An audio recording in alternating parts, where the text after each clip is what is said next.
जोहार साथियों, इनकलाब साथियों, आपको सूचना मिल ही गई होगी।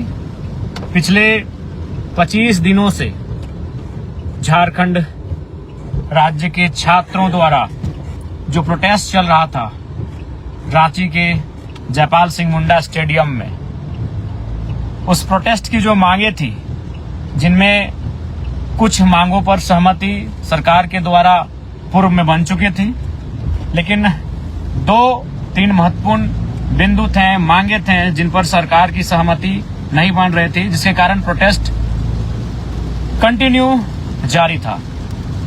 और अभी सूचना मिली है, आज मुख्यमंत्री हेमंत सोरेन जी के नेतृत्व में कैबिनेट की बैठक में शेष जो मांगे थी, खासकर जो छात्रों की सबसे महत्वपूर्ण मांग रही, टीडीपीएल के द्वारा ली गई सारी परीक्षाएं उन्हें रद्द की जाए, जिस पर छात्र डटे थे, अड़े थे, अडिग थे। और फाइनली आधी रात छात्रों के पक्ष में, छात्रों की संघर्ष के पक्ष में झारखंड सरकार का फैसला होता है, मुहर लगती है और सारी मांगे जो शर्तों पर थी, जो चाहते थे छात्र, उन्हें पूर्ण कर लिया गया। तो चलिए, बहुत खुशी की बात है। झारखंड के छात्रों के लिए ऐतिहासिक दिन, उनकी एकता ने, उनकी चट्टानी एकता ने, संघर्ष ने, त्याग ने, बलिदान ने यह दिखलाया कि लोकतंत्र में आंदोलन का महत्व क्या होता है। कि जब किसी ने ठीक ही कहा है कि जब सड़कें सूनी हो जाए तो सदन आवारा हो जाता है। आज सड़कों पर छात्रों के आंदोलन ने उस कथन पर मुहर लगाई और इस जीत में, इस संघर्ष में सभी ने अपनी अपने स्तर से भूमिका दी। जिनकी भी भूमिका रही, उन सबों को एक साथ हुल जोहार, क्रांतिकारी जोहार। जैसा कि आप सभी जानते हैं, जैसे ही ये मामला प्रकाश में आया था, हमारे साथी, हमारे संघर्ष के साथी देवेंद्र जी, उदय मेहता जी, महेंद्र जी, प्रेम नायक जी समेत सभी लोग बापू वाटिका से आंदोलन को आरंभ कर चुके थे। उसी बीच 29 तारीख को जयपाल सिंह मुंडा स्टेडियम से अल्बर्ट एक्का चौक तक एक जोरदार मार्च का कॉल किया गया और उस कॉल में कई हजार की संख्या में छात्र जमा हुए। धीरे धीरे कारवां आगे बढ़ता गया, धीरे धीरे जनसैलाब जुड़ता गया। सब इस आंदोलन के भाव के साथ जुड़ते गए, क्योंकि सबको मालूम था यह आंदोलन केवल आज के लिए नहीं है, आने वाली पीढ़ियों का भविष्य भी तय करेगी। जिस प्रकार से तमाम परीक्षाओं में गड़बड़ी के मामले सामने आए थे, उन मामलों पर जो डर था कि आज वर्तमान पीढ़ी के साथ अन्याय हो रहा है, कल को आने वाली पीढ़ी के साथ अन्याय होगा, और इसी के साथ लोग जुड़ते गए और आज देखिए छात्रों के संघर्ष की जीत हुई। टीडीपीएल जैसी भ्रष्ट संस्था ने जितने भी परीक्षाएं ली हैं, उन सारी परीक्षाओं को स्थगित किया गया, रद्द किया गया। हालांकि मुझे कुछ अफसोस उन छात्रों के लिए भी है, मैं उनसे माफी भी मांगूंगा। व्यक्तिगत रूप से मैं उन छात्रोरों से, उन भाइयों से, उन बहनों से मैं माफी चाहूंगा जिन्होंने ईमानदारी पूर्वक परीक्षा को पास किया होगा। निसंदेह मैं मानता हूं 70-80% धांधली हुआ होगा, 70-80% सीटों को बेचा गया होगा, लेकिन 20-30% सीटें कई ऐसे प्रतिभाशाली छात्र छात्राएं होंगे जिन्होंने अपनी मेहनत से निकाला होगा। उनके लिए अफसोस है, शायद वो हमें माफ करे या ना करें, लेकिन मैं अपने स्तर से उनसे मैं माफी चाहूंगा। लेकिन जिन आज इसकी सारी जवाबदेही उन लोगों पर होती है जिन्होंने परीक्षाओं को, सीटों को बेचने का काम किया है। उन्हें इतनी कड़ी सजा हो कि भविष्य में कोई सीटों को ना बेचे। सीट बेचना सबसे जघन्य अपराध की श्रेणी में आना चाहिए। सरकारों को यह तय करना होगा, क्योंकि उनमें कई पीढ़ियां बर्बाद हो जाती हैं, लाखों के सपने टूट जाते हैं, बिखर जाते हैं, घर परिवार टूट जाते हैं, बिखर जाते हैं। इसलिए और साथ ही साथ पुनः आंदोलन के बारे में आपने देखा, सड़क से लेकर सदन तक अगर कोई मुखर रहा वक्त हमारे साथी रहे सदन में, मैं आवाज बनकर गया और हमारे साथी देवेंद्र जी, उनके संघर्ष को पूरे देश ने शीश झुकाया। देवेंद्र जी के नेतृत्व में जो हमारे संघर्ष के साथी महेंद्र जी, प्रेम नायक जी, कुश महतो जी और 2 दिन पहले उदय मेहता भी 4 साथियों के साथ भूख हड़ताल पर गए।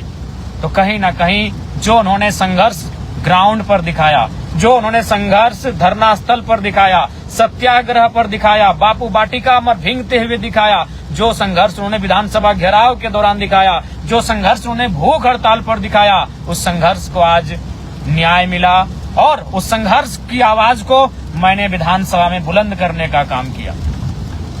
इकलौता विधायक जिन्होंने विधानसभा के अंदर, झारखंड विधानसभा के भीतर ये मुद्दा को उठाया था कि TDPL में द्वारा ली गई सारी परीक्षाएं, अभय तिवारी के नाम जिन जिन परीक्षाओं में संलिप्त, तो सारी परीक्षाओं को रद्द करते हुए सरकार इस पर कार्रवाई करे।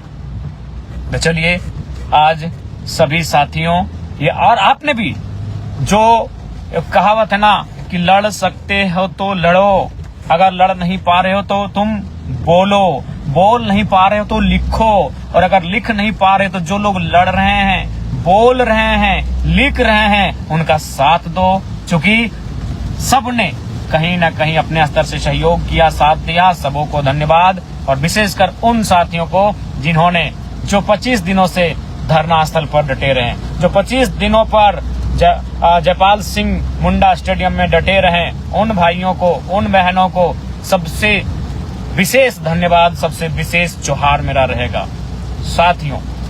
और साथ ही साथ अब के आंदोलन, खासकर जो जेनजी के समय में जो आंदोलन होंगे, यह आंदोलन अब कहीं ना कहीं मूल रूप से शिक्षा, स्वास्थ्य और रोजगार पर बात करेंगे। छात्रों से संवाद करना होगा, छात्रों की मांगे माननी होगी, ये सरकारों को तय करना होगा। अब वो अपने समीकरण के भरोसे सत्ता में नहीं आएंगे, अब वह किसी भी समीकरण के भरोसे सत्ता में जो आने का ख्वाब देखते हैं, वह समीकरण के बदौलत नहीं आएंगे। अब उन्हें मुद्दों पे बात करनी होगी, उन्हें शिक्षा पर बात करना होगा, रोजगार पर बात करना होगा, फेयर एग्जाम पर बात करना होगा, पेपर लीक रोकने पर बात करना होगा, अच्छे से एग्जाम। तो साथियों, ये आप सबों के संघर्ष, आपकी दुआ की जीत है। और विशेषकर धरना स्थल पर जितने भी साथी डटे रहे, हालांकि बीच में 2 पंडाल बना, लेकिन मैंने सदैव कहा पंडाल 2 बने हैं, विचार एक हैं, मुद्दे एक हैं, मांग एक हैं, और हम सबों की सहमति एक है। और फाइनली आज उसी सहमति, वही एकजुटता के कारण सरकार को हमारी मांगों को पूरी करनी पड़ी। पुनः मैं सभी का धन्यवाद, सभी को जोहार। और विशेषकर जो 25 दिनों से धरना स्थल पर डटे रहे, बने रहे, जिन्होंने आंधियां सही, जिन्होंने तूफान सहा, जिन्होंने गर्मियां सही, जिन्होंने भूख सहा, जिन्होंने प्यास सहा, जिन्होंने तकलीफ सहा, जिन्होंने घर वालों के आंसुओं को देखा और टूटने के बजाय, बिखरने के बजाय वो मजबूत होते गए, मजबूत होते गए, मजबूत होते गए और डटे रहें। उसी डटने का परिणाम है ये खड़ा हिमालय बता रहा है, डिगो ना आंधी पानी में, अविचल होकर डटे रहो सब संकट तूफानी में। और हर प्रकार के तूफानी से तूफानी परिस्थिति में भी हमारे साथी डटे रहें, उसी का ये परिणाम है। और साथ ही साथ विशेष धन्यवाद उन आंदोलनकारियों का जिन्होंने अन्न का त्याग कर दिया, जिनमें सबसे पहले देवेंद्र नाथ महतो जी का नाम आता है, जिन्होंने शुरुआत की हंगर स्ट्राइक की। हंगर स्ट्राइक की शुरुआत अगर किसी ने की तो देवेंद्र नाथ महतो जी ने की। उसके दूसरे दिन महेंद्र प्रसाद, प्रेम नायक और 2 नाम जुड़े।